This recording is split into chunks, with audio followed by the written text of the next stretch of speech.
Tyler, the Creator. From canceled visas to stacked millions.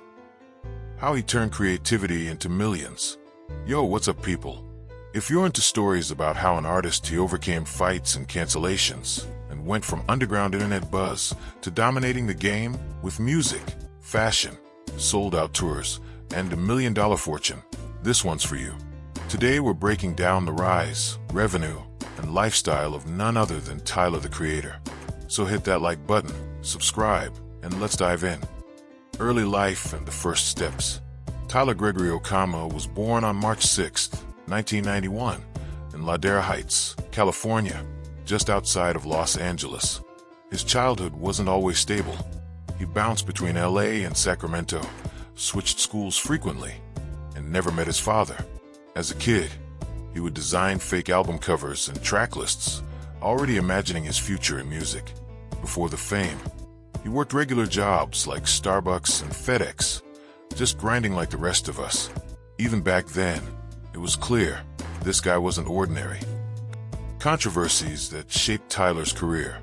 Alright, before we keep talking about Grammys, sold-out shows, and $1 million merch, we gotta be real. Tyler, the Creator's career has been filled with controversies, and some of them nearly derailed his rise. But they also shaped the artist he is today. Let's get into the biggest ones. Old lyrics and cancel culture. Tyler caught a ton of heat over the years for his early lyrics, especially from his Goblin and Bastard era. Critics pointed to lyrics containing homophobic slurs, violent imagery, and misogynistic language. Songs like Tron Cat, Sarah, and Fish were often cited when people accused him of promoting hate or disturbing content. In 2024, during the rollout for his rumored Chromacopia project, fans of Taylor Swift, known as Swifties, resurfaced his old lyrics to try and cancel him online. Tyler fired back, accusing those fans of weaponizing his past while ignoring his growth, and even called out racism in cancel culture.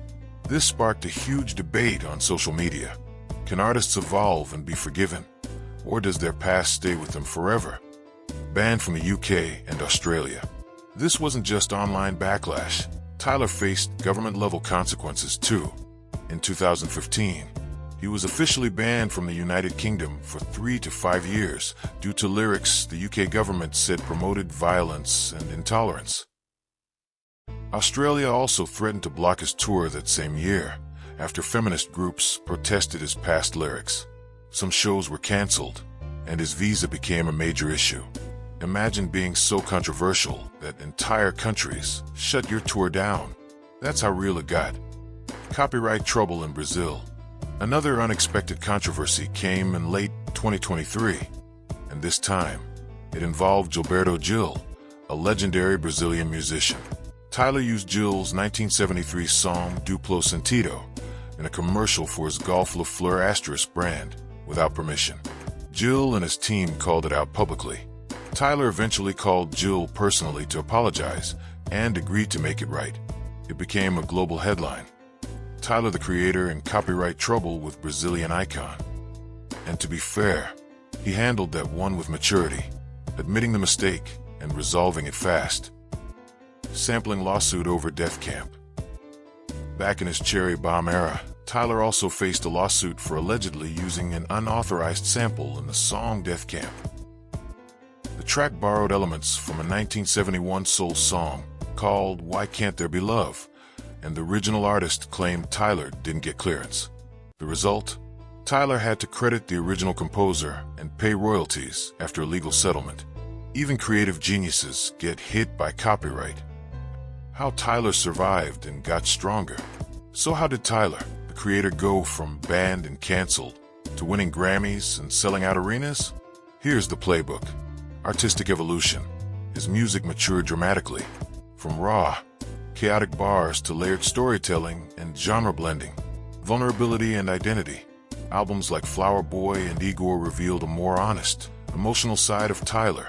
Fans connected deeply. Public accountability. In cases like the Gilberto Gil situation, he took responsibility, apologized, and made it right.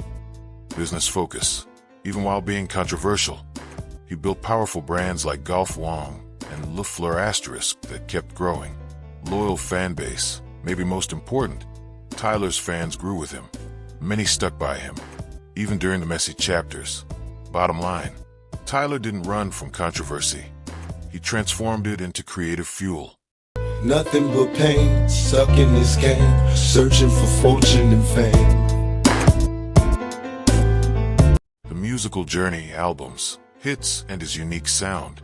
Let's talk music. The evolution of Tyler's discography is part of what makes his career so unique. Goblin, 2011, his debut studio album, put Tyler on the map. It debuted at number 5 on the Billboard 200, with around 45,000 units sold in its first week. The raw, rebellious sound caught everyone's attention. Wolf, Cherry Bomb, and Flower Boy showed growth, more melody, deeper themes, more vulnerability. Flower Boy, especially, was a turning point artistically and commercially.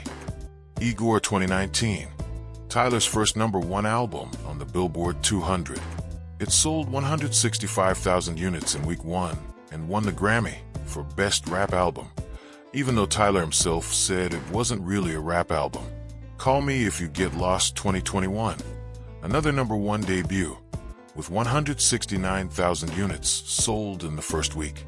This album combined his rap roots with luxury aesthetics and travel themes. Later, the vinyl edition caused it to hit #1 again. Legendary. Tyler's not just a rapper. He's a composer, producer, performer, and he creates an entire world around each album. Tours, shows, and crazy numbers. Let's talk about the big bag, his tour earnings. The Call Me If You Get Lost tour, 2022, was massive. 389,000 tickets sold, 32 cities, $32.6 million grossed. That's about $1 million per show on average. Some shows alone brought in nearly $3 million in a weekend, like his back-to-back dates in New York at Madison Square Garden. This made Tyler's tour one of the highest-grossing hip-hop tours after the pandemic, even beating out artists with bigger streaming numbers. Brands, businesses, and money beyond music. Tyler's not just stacking paper from albums and shows. He built a business empire from his creative vision. Golf Wong, his own clothing brand, known for bold colors, skate culture, and wild designs. It has a cult following and sells out drops fast. Golf FLEUR, his luxury sub-brand, launched with perfumes, nail polish, fashion, and now even luggage. Collaborations. Tyler's worked with Converse, Lacoste, and other brands, often designing collections himself. He directs music videos, commercials, and has even composed for TV. So yeah, Tyler isn't just in culture. He's shaping it. Luxury lifestyle, cars, cribs, and creative flex. Tyler isn't as flashy as rappers who flex iced-out chains and yachts on Instagram, but make no mistake, he lives very well. He owns multiple cars, including custom vintage models and sports cars. Has real estate in California, though he keeps the exact details low-key. He spends big on production, visuals, fashion, and design, putting money back into his brand, and it pays off every time. His luxury is tasteful, original, and always tied to his creative identity. Tyler, the Creator's net worth now. Sources say it's over $30 million, especially after the massive tour and Golf FLEUR. Either way, one thing's for sure. Tyler didn't just get rich off music. He created a multidimensional brand and turned his art into an empire. Tyler, the Creator, is living proof that staying true to your creative vision can pay off big time. He went from shock value and controversy to Grammy wins, sold-out arenas, fashion launches, and a place in pop culture history. So let's hear it from you. Do you think he's the most creative artist of this generation? Drop your thoughts in the comments, smash that like button, and subscribe for more deep dives into hip-hop legends and modern moguls. Thanks for watching. Peace.